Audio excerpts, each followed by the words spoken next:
our first witness, NBI Agent Kalilong. And with that, Your Honor, we would like to request that Attorney Virgil Ligutan, Attorney Amado Ligutan be recognized, Your Honor.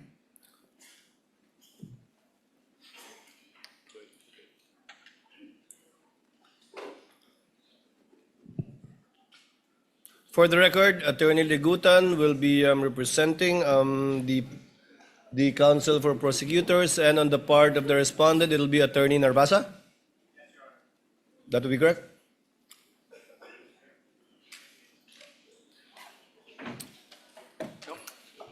By the way, while we're Yes, Your waiting Honor. for the witness, Attorney Narvasa, if you recall yesterday, Attorney Ligutan, in response to a question by a senator judge, gave a discussion, a peroration, if you will.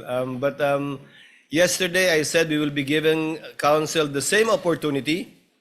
I cleared it earlier with Senator Pia Cayetano, who wanted the statements deleted from the record. However, since this is a televised proceeding, nakita na eh, napakinggan na eh. So, i-erase ko man sa record, baliwala na lang. The fairest thing to do is to give you an opportunity as well. Attorney Ligutan spent 5 minutes and 18 seconds delivering his discussion. The court will give you the same time after your cross-examination with a warning.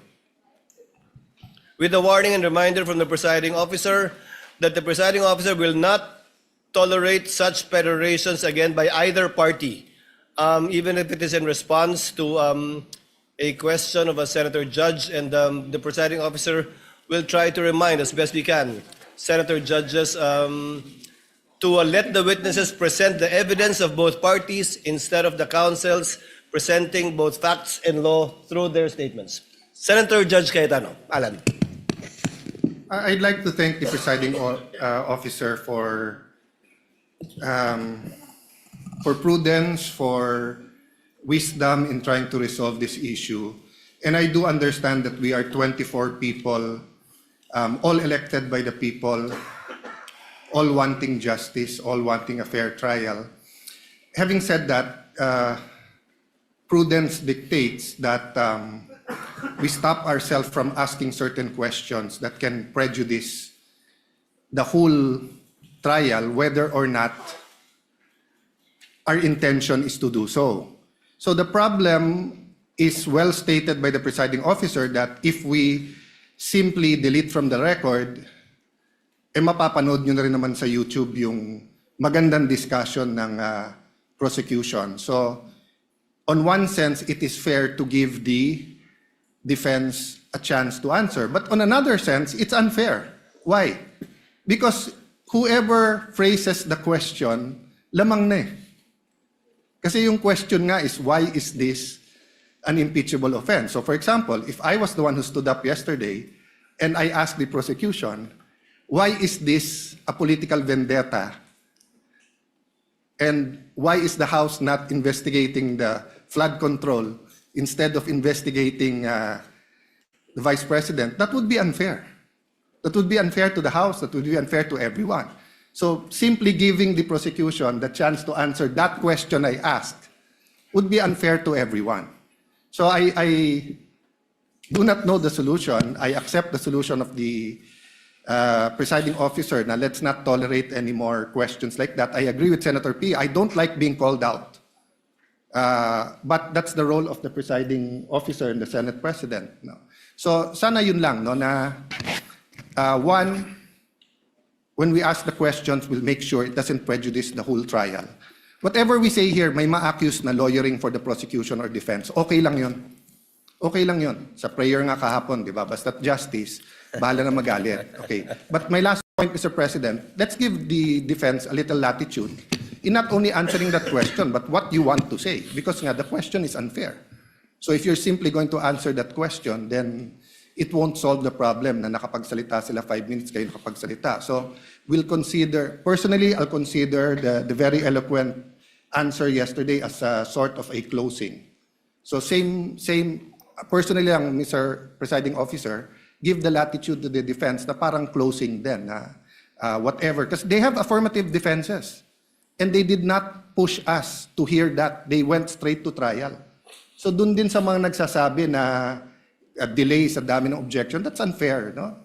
Let's give everyone latitude here. The same thing, I think, may konting ano sa internet na photocopies are not original and the counsel was simply citing, tama ba? A Supreme Court decision, no?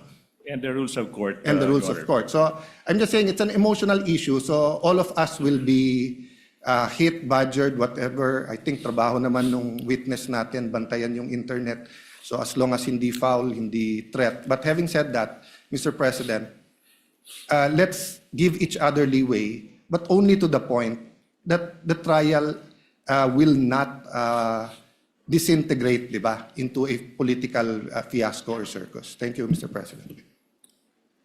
The remarks of Senator Judge Alan Cayetano are noted. Senator Judge Pia Cayetano. Thank you, Mr. President. This will be brief. First of all, I'd just like to confirm that I acknowledge what the presiding officer said, that I agreed.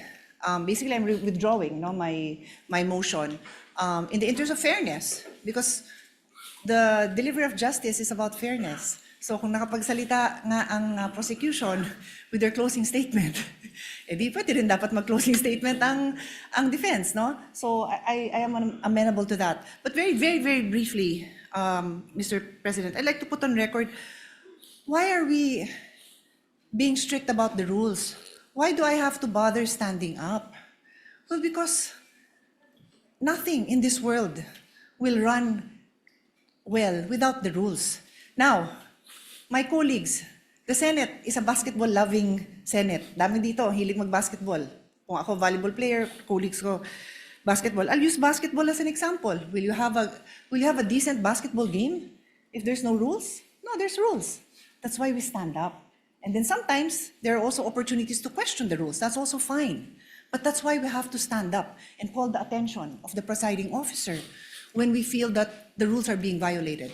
And we will continue to do so when we believe it is necessary in the interest of justice. Thank you, Mr. President. The remarks of the lady are noted.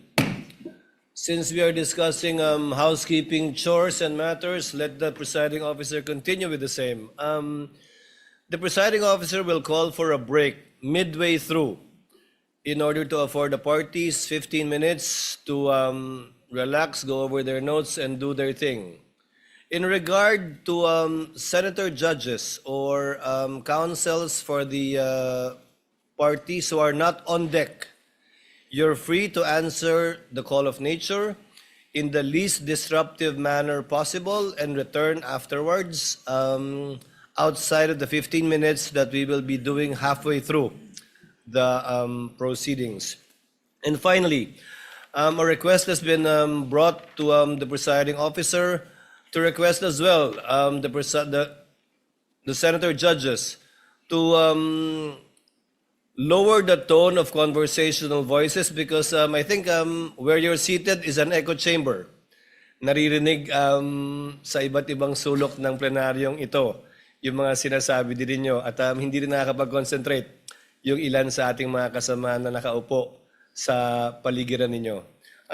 Just a reminder, and one last reminder before I recognize counsel for the respondent, Mr. Calilong, you will be testifying once again and will be undergoing cross-examination under the same oath Yes, Your that you Honor. took yesterday. Do you understand that? Yes, Your Honor.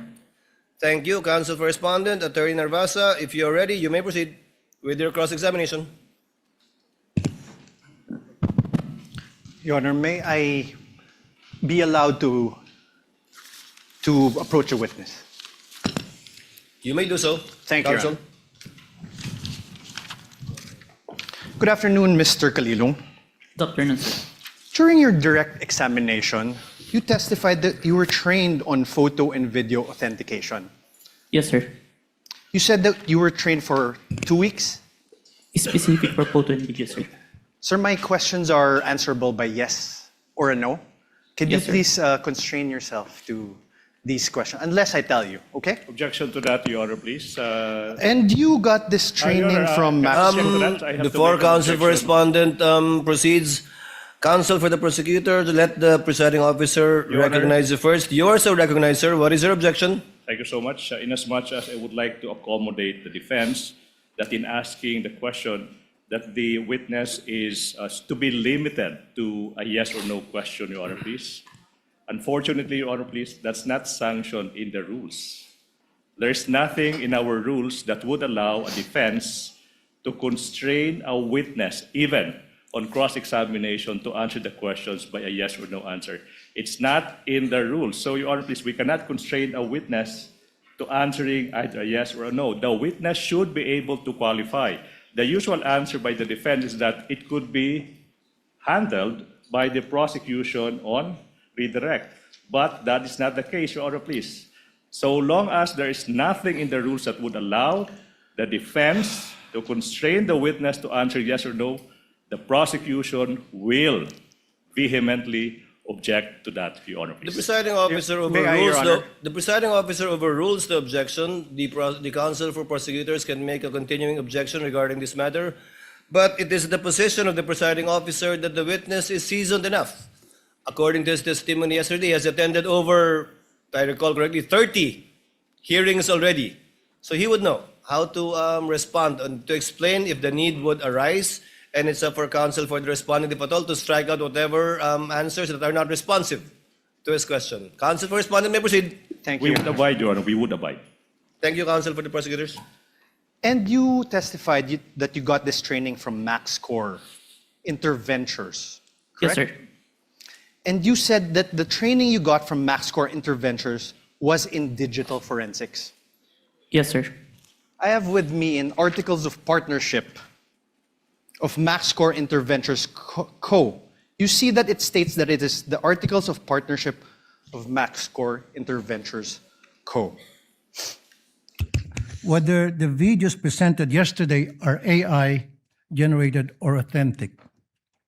So are you experienced enough analyzing whether a video is AI generated or authentic? Yes, Your Honor. What makes you say that? Based on my experience, Your Honor, and the video itself, it's a 2 hours long. Normally, an AI-generated video will only last a short second, sir. So the video that was presented yesterday, where we saw the VP was saying something or talking to that effect. Did you do something, or what kind of system did you observe or follow to ensure whether that video was AI generated or authentic? Based on personal observation, sir. Personal observation. Yes, Your Honor. Okay, a few more questions. Therefore, will you be able to say that the video presented yesterday were AI generated or authentic? The video presented today is what it is being seen on the Facebook, sir. Okay. So based on your affidavit, you mentioned that the NBI subpoenaed some members of the media who are participants of the online press con on November 23, 2024, right? Yes, Your Honor. And subsequently, you said that you questioned and investigated these persons regarding the conduct of that press con. So based on what you gathered from your investigation, so I have a few questions, right? Yes, Your Honor. Who set up the press conference? Based on our interview, sir, it is the Office of the Vice President, sir. So it wasn't spur of the moment? Press con? I can't confirm, sir, but it's the response of the media personnel that we interviewed. Okay, who invited the participants? If my memory serves me right, it's JC Kahinhinan, sir. Okay. Who is JC? Staff of the Office of the Vice President, sir. Okay. Who are the participants? And how many participants were there, if you can remember? As far as I remember, it's at least 40. 40. Okay. Were there mainstream media or anybody from the broadsheets at that time? There are, sir. There were. Yes, sir. Do you know how many? Approximately, give or take? We have the one that we have issued subpoena, sir. At least 6, sir. 6. Okay. What was the reach of the video on that very day? Like how many views on that very day, and then a few days later? Were you able to observe that?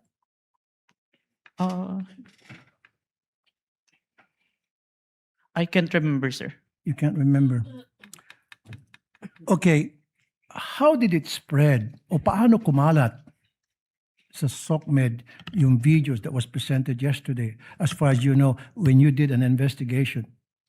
It became trending, sir. It became trending. And my last question is, kasi in-establish dito is inciting to sedition on top of yung sa sinasabing grave threat. Ano yung mga comments na napansin mo doon sa video? Can you give us an example? One of the comments, because on the video November 23, there were mentioned about people power when asked a question by Princess Maui. Uh-huh. And the Vice President agreed, and ang laban ay wala sa EDSA, nasa Malacanang, and there are responses from the comments, but it's not documented that is agreeing, sir. No further question, Mr. Presiding Officer. Thank you, Senator Judge Tulfo. Senator Judge Aquino, thereafter Senator Judge Pangilinan. Senator Judge Aquino has 2 minutes. You may proceed, sir. Maraming salamat, Mr. Presiding Officer. Mr. Kalilong, kanina may nabanggit na 2 affidavit, isang January at isang February. Yung January ay binalik sa inyo, tama po ba? Yes, Your Honor. And there were 7 grounds why it was returned to you, is that correct? 7 points. Can you narrate what are the 7 points that you addressed? Is that the correct term that you addressed in the second affidavit? Yes, Your Honor.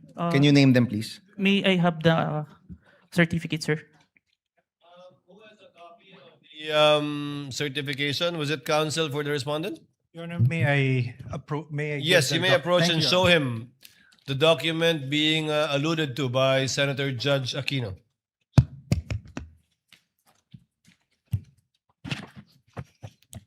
Note 1. There is no affidavit of the person who recorded the video entitled BP November 23 Presscon at Batasan through Open Broadcast Super Studio and in turn stored in the DVD.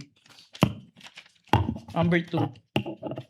The press briefing conducted on October 18, 2024 was not recorded and or stored in DVD, and there was no TSN of the said briefing and the necessary affidavit of the person taking the TSN. Number 3, Annex I and K DVD with markings NBI-CCN-C-24-12436-2 and NBI-CCN-C-24-12436-2 were not accompanied by an affidavit of the recorder and the TSN. Number 4, Annex L did not indicate who made the TSN. There was also no affidavit of the person who made the TSN.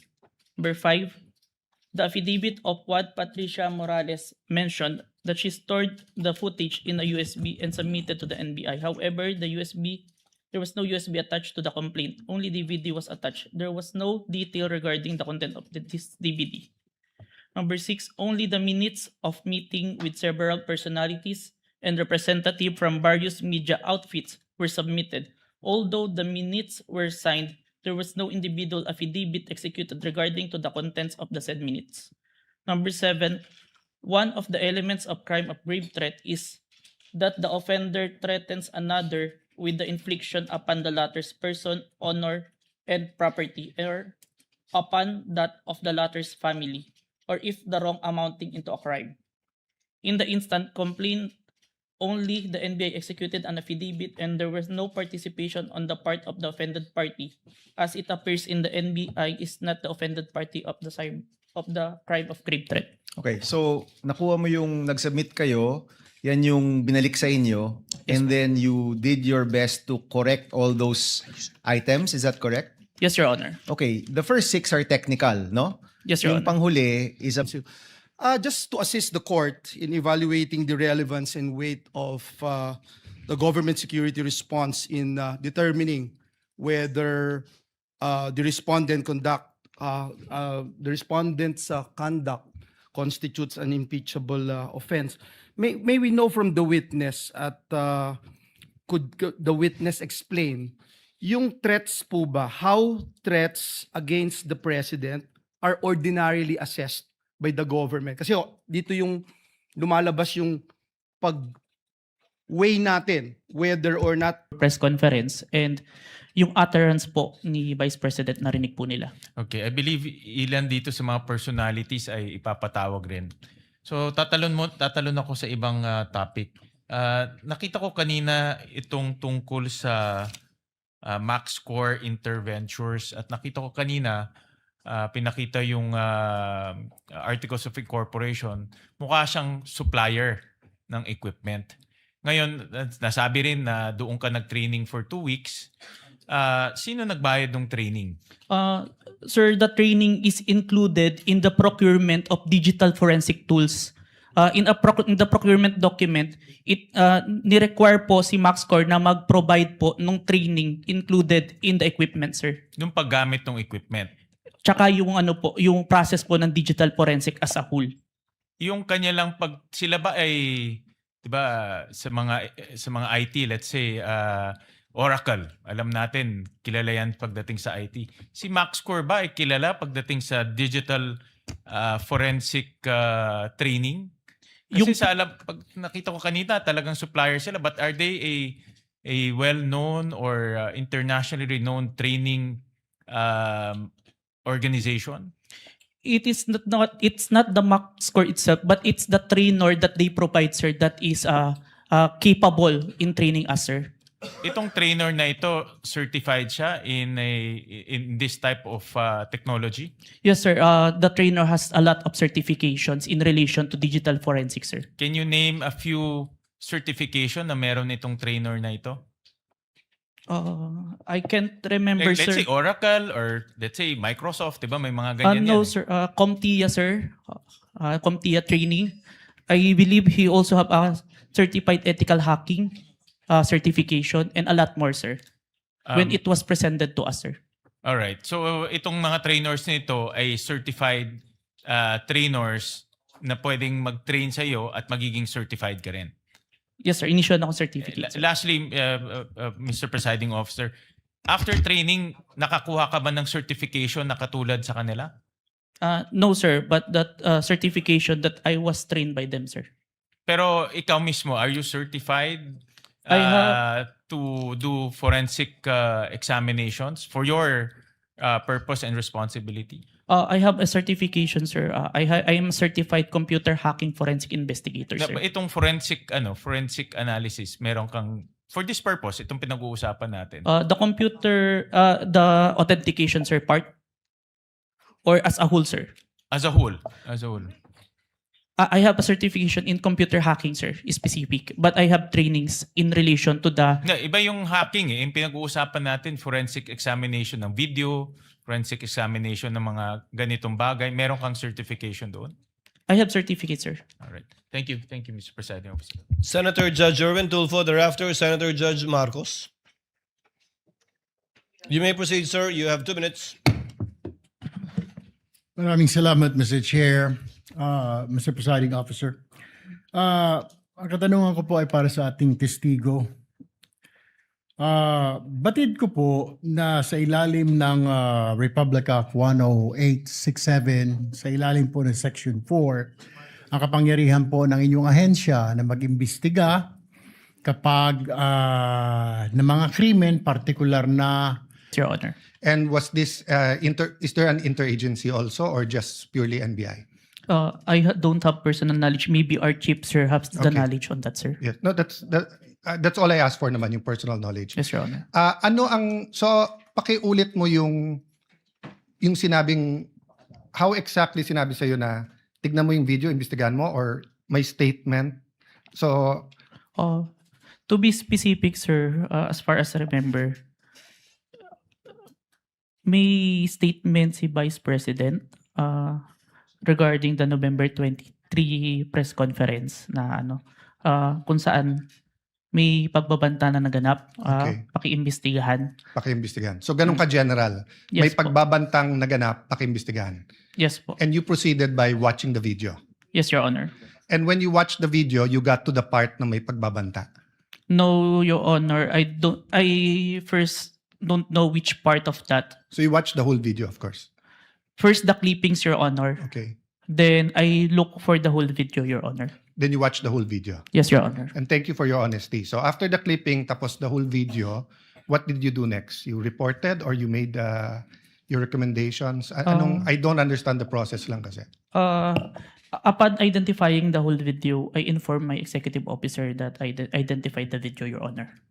And then yung sinabi mo yesterday, then you started looking for patterns. That's why you looked at yung dating mga video ni Vice President. Yes, Your Honor.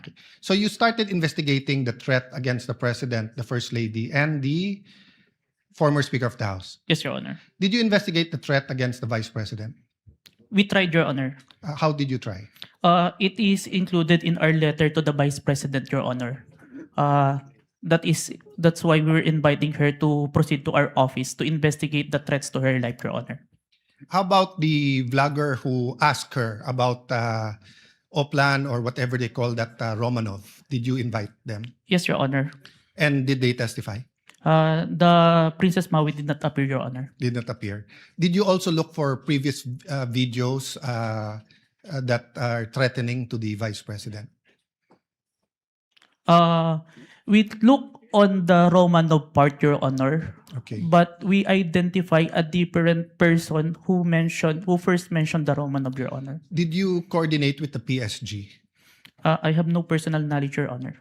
You yourself? Yes, Your Honor. Maybe our chief, Your Honor. Yeah. But you are aware that the primary responsibility of protecting both the President and the Vice President is the PSG. Yes, Your Honor. So isn't it fair to say that any investigation against a threat to the first family, the President or the Vice President, you would normally ask the PSG if they received any threat? I have no personal knowledge, Your Honor. No, I'm asking, hindi ba normal sa investigation kung sino yung primary agency na taga-protekta na lumalaban dun sa threat ay tatanungin natin? Yes, Your Honor. So bakit hindi tinanong ng NBI ang PSG? Or in your case, why didn't you ask the PSG? Maybe it can be answered by a chief, Your Honor. No, I'm not. I will ask your chief also. I'm asking you, when they said, look at this, you looked at other videos, you tried to get Princess Maui, you tried to get the Vice President, but you didn't contact the PSG for the First Lady, for the President, and for all you know, the PSG will tell you right there and there, the threat is real, or the PSG will say, politika lang yan. Diba? Both the Vice President and the President are protected by the PSG.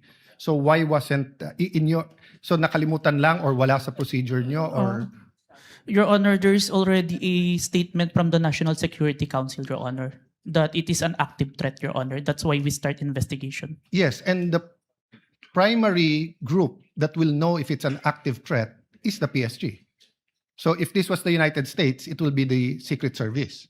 So whether the FBI or the CIA, state troopers, the federal marshals, kung sino man mag-iimbestiga, parati nilang tatanungin yung Secret Service. So I'm just curious why we did not ask the PSG input. Kindly wind up, Senator Cayetano. Senator Okay. Judge Cayetano. So my last question is, how did you characterize the threat of the Vice President to the President? Given that ang exact words niya, huwag kang mag-alala ma'am sa security ko kasi may kinausap na akong tao, sinabi ko sa kanya, kapag pinatay ako. So that'll be fair to you and not vague, no? Did that phrase, kapag pinatay ako, have any bearing in your investigation?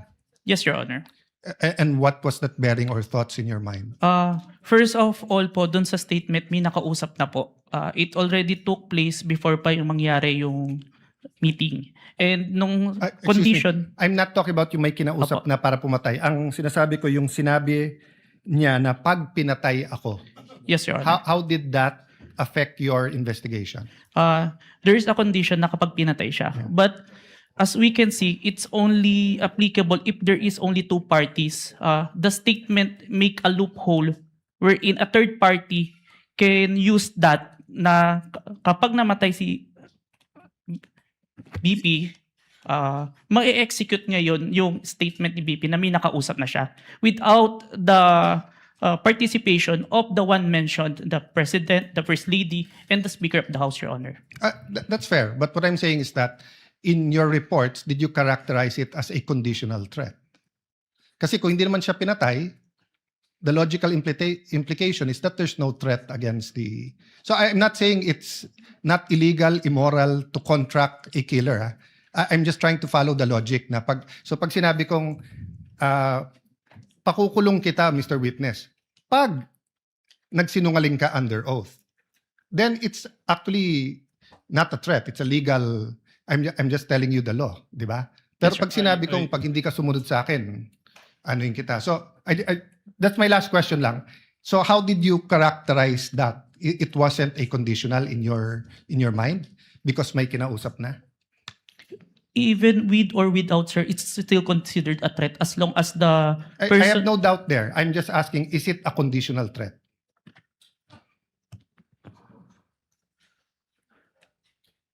Based on our affidavit, sir, I believe it's conditional, which...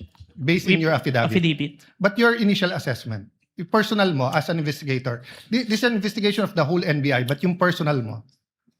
The threat is absolute, sir. Okay. Thank you, Mr. President. Thank you. Thank you, Senator Judge Cayetano. Your We Honor. now proceed. Senator Judge Padilla is recognized. Maraming salamat po. Thereafter, Senator Judge Zubiri. Maraming Senator salamat Judge po. Padilla, you have 2 minutes. Opo. Nais ko lamang po magtanong sa ating saksi.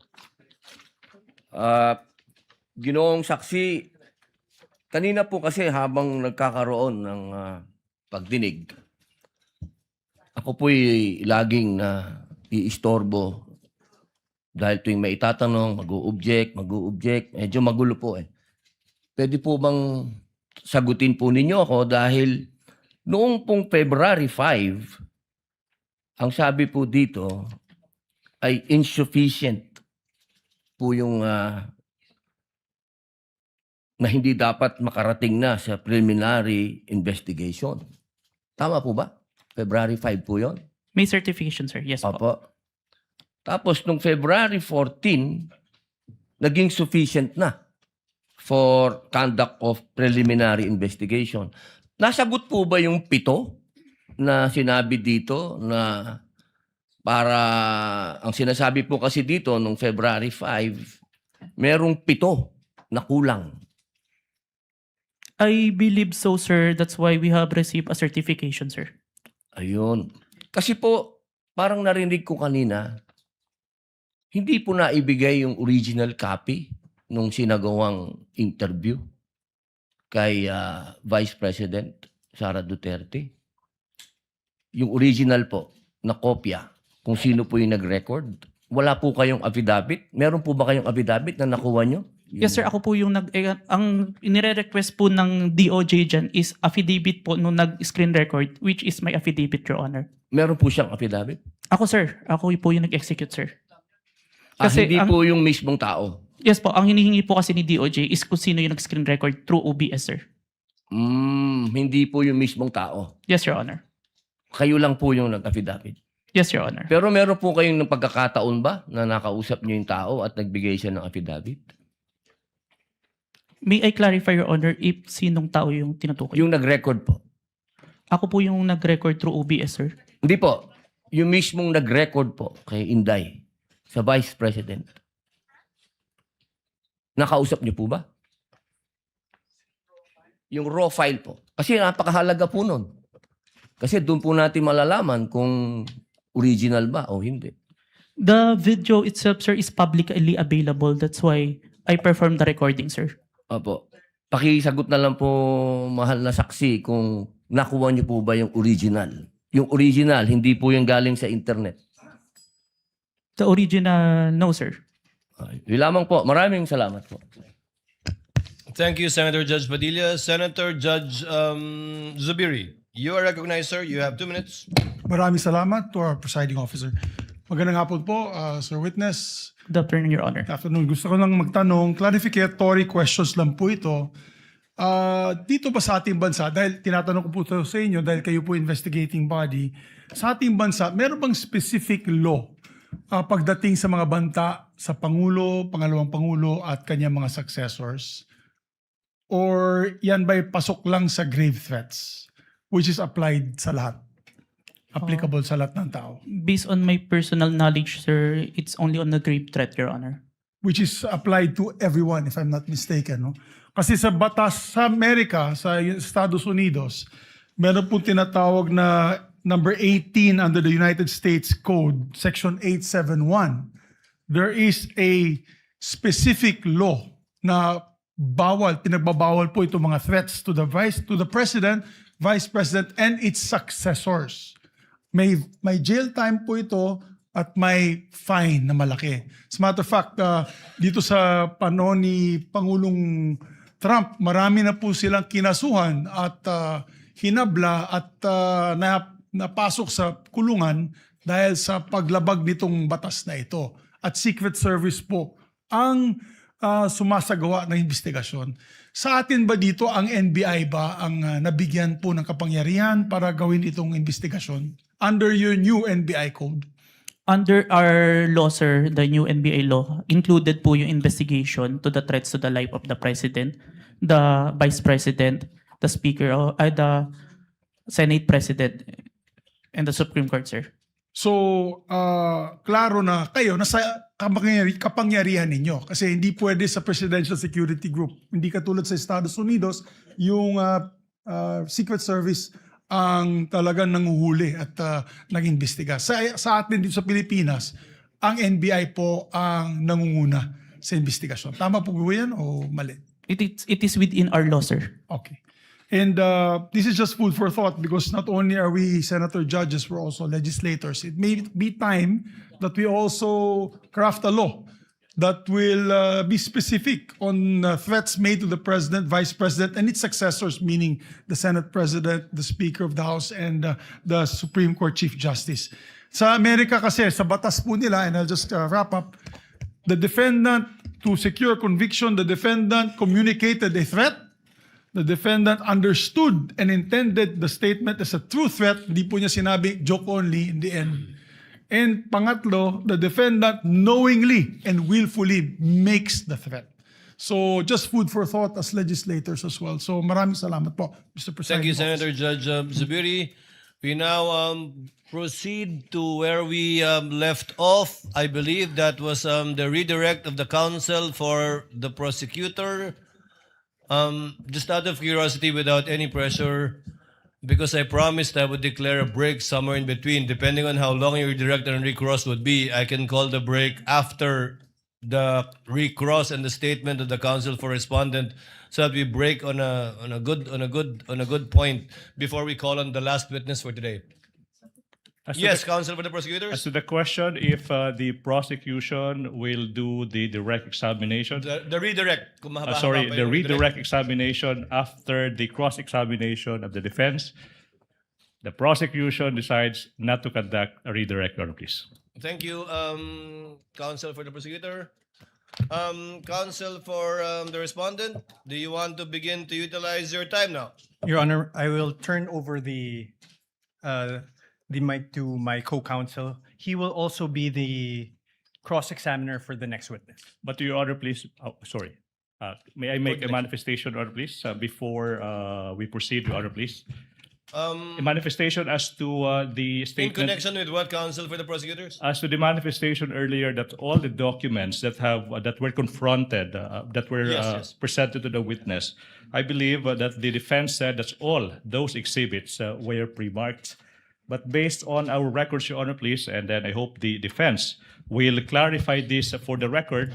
We perused the documents and we don't see that the articles of partnership and the screenshots of the websites that were presented earlier, based on our tally, based on our records, these were not pre-marked, contrary to what the defense manifested. So we would like to seek clarification from the defense.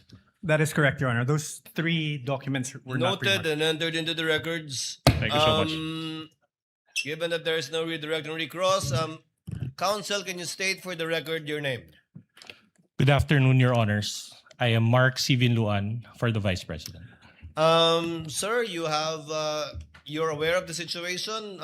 Time was given to the counsel for the prosecutors to make a discussion about whether or not Article 4, the acts alleged in Article 4 constitute an impeachable offense. You have the same time of 4 minutes and 26 minutes, which will round. If Before I allow you to continue, kawawa naman si Mr. Calilong. Mr. Witness, Mr. Calilong, Senator Judge Lacson, before we excuse.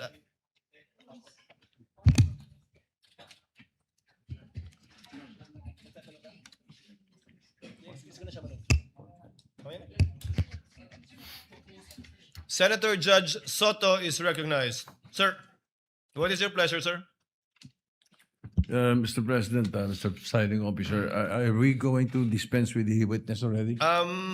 Unless you have questions. I believe Senator Lacson has questions to the witness. So not yet. Well, it's a simple question. The gentleman You're may proceed. familiar. Thank you very much. You're familiar with the internet, of course. Yes, Your Honor. Have you noticed that lately all the AI-generated videos have a caption saying AI-generated? Yes, Your Honor.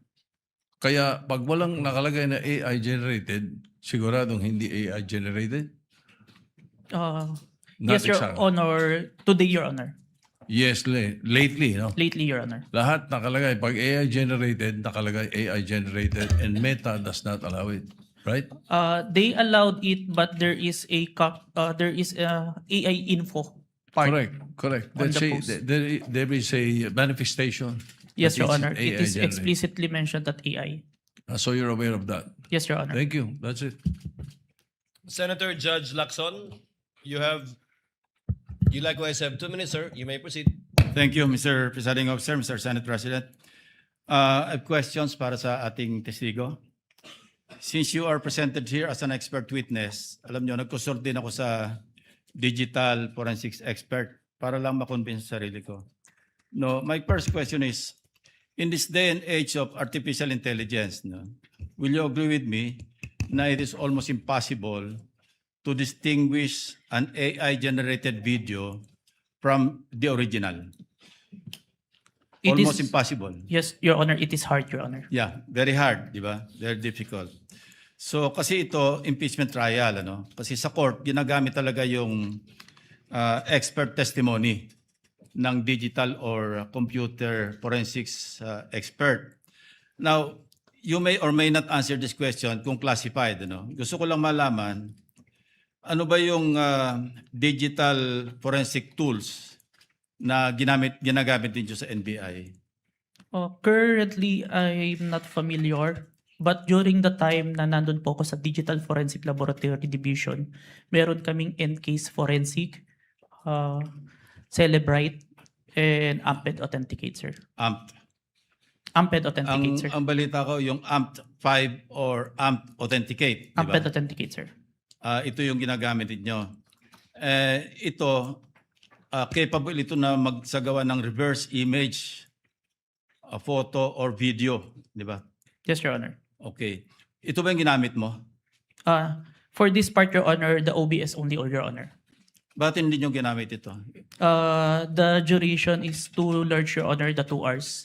And the Amped Authenticate can only detect if there is a inconsistent FPS, Your Honor. Yeah, kaya ako tinanong yon dahil una-una maraming para mag-adhere na magamit sa korte, no? Likewise sa impeachment court. May mga requirements, di ba? Sinabi mo kasi meron kayong open source, di ba? Yes, Pero Your Honor. ang pinaka-importante yung chain of custody, of course, yung provenance, Yes, Your Honor. yung original na pinanggalingan. Yes, Your Honor. Ang sabi mo pinanggalingan lang Facebook. The Facebook was captured, Your Honor. So, hindi yun ang original, di ba? The screen recording is the original itself as to my authentication, sir. Yeah, and you can attest sa authenticity ng video Yes, Your Honor. in spite of not being or not having originated from the original. Yes, Your Honor. I compared the recorded with the original and ensured that the contents are identical, Your Honor. Kasi nabanggit mo rin, ginamit mo yung manual comparison simultaneously ng dalawang videos. Yes, Your Honor. Pero again, I will insist na talagang hindi reliable yung manual. Ito yung sinabi sa akin ng digital forensics expert na nakausap ko. No? Ang pinaka mas importante, makuha mo yung original copy, yun nga, yung provenance, di ba? Para talagang, tapos masundan mo yung sa analysis, gagamitan mo ng tools para malaman mo na talagang authentic yung video. Of course, I'm not here to question the authenticity. I just want to be assured. Dahil, sabi ko nga kanina, pagka sa artificial intelligence, napakahirap talaga. Almost impossible to distinguish it from the original video or yung source. Yes, Your Honor. And you are competent enough, doon ginagamit yung forensic tools o forensics tools at yung inyong yung competence mo through your training. You know? And experience, Your Honor. And experience. Kasi sabi mo nga, you've been with the NBI since 2021, di ba? Yes, Your Honor. And since then, you have appeared in some 20, At least 30, Your Honor. 30. Yes, Your 30 court hearings. Yes, Your Honor. So, thank you, Your Honor. Thank you, Mr. Presiding Officer. Thank you, Your Honor. Thank you, Senator Judge Lacson. Senator Judge Cayetano, what is your pleasure? Just a clarification addressed to the presiding officer. You may proceed, sir. Apologies, I don't remember if it was one of the counsels or one of the senator judges who asked the witness a while ago whether he was an expert witness, and he said he was a competent witness. That is correct. And there's a The difference presiding between an officer expert confirms that. witness. So he's not an expert witness. He's an competent witness. That is correct, Your Honor. So that will have bearing because whether or not an AI video can be produced without an AI has to be testified by an expert witness. If I may, Wait, yeah, go ahead. If I That may- doesn't mean, I don't think you'll disagree with my second statement. That doesn't mean that this witness is not competent to testify on that. Second point, I just like to clarify for the record, my understanding of watching the video is that it was on StreamYard, then a link was shared sa Facebook. Yes, Your Honor. So if that's the case, Mr. Presiding Officer, the original video is with StreamYard, not with Facebook, or are both original? It's Zoom, Your Honor. Zoom? Yes, Your Honor. I was informed StreamYard, but just for the record, so that later on when we review everything, someone testified to it. Duly noted. Yeah, thank you. Duly noted and entered into records. Mr. Vinluan, you have your 4 minutes and 26 seconds, but we cannot use the seconds in our timer, so just look at the clock, sir, please. Your Honor, please. Before we... yes, Mr. Kalilong, you are excused, sir. Thank you, Your Honor. And thank you for your time and cooperation with this impeachment court. Thank you Thank so you, Your much, Honor. NBI Senior Agent John Mark Calilong. Thank you so much. Hold on, Mr. Kalilong. Yes, Senator Judge Padilla. What is your pleasure, sir? Ginoong tagapamahala ng hukumang ito, nais ko lamang po sana hingin ang mga credentials ng ating saksi kung paano po lahat ng kanyang certification, lahat, upang mapatunayan po natin lahat na He's ready. To it earlier, but kindly respond to the question of Senator Judge Padilla, Mr. Witness. I have here, sir, my certifications during the time of my investigation, Your Honor. Can you, mahaba ba?